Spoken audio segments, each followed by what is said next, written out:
घासे गढ़त में भेंट भइल, प्यार एगो लड़की से सेट भइल। घासे गढ़त में भेंट भइल, प्यार एगो लड़की से सेट भइल।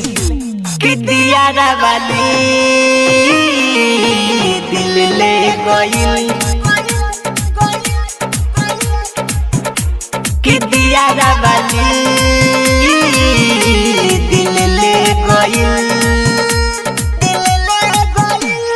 घासे गढ़त में भेंट भइल, प्यार एगो लड़की से सेट भइल। घासे गढ़त में भेंट भइल, प्यार एगो लड़की से सेट भइल। कि दियारा वाली दिल ले गइल, कि दियारा वाली दिल ले गइल। मिक्स बाय मालिक रिकॉर्डिंग स्टूडियो बड़े अमोर गोपालगंज।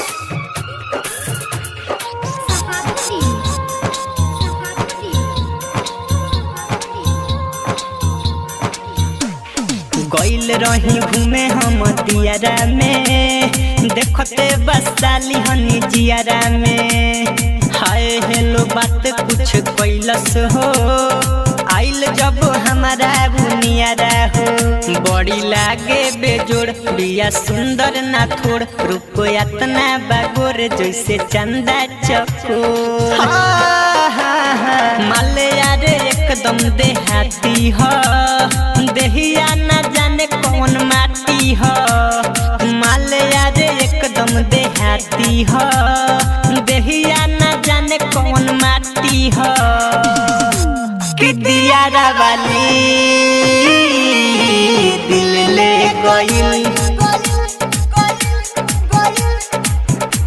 कि दियारा वाली दिल ले गइल।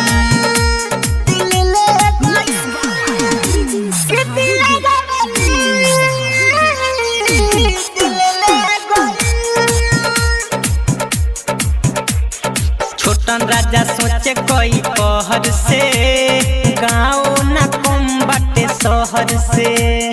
मनवा में भइल बा बेचैनी रे, प्यार वाला ओ करे लहर से। डाहे मुए निरोज कोइल चाही प्रपोज, कहम आई लव यू जान जब आई मोरा सोझ। कहेले अरुण जाना हो, रहले ना हमसे रहाला हो। कहेले अरुण जाना हो, रहले ना हमसे रहाला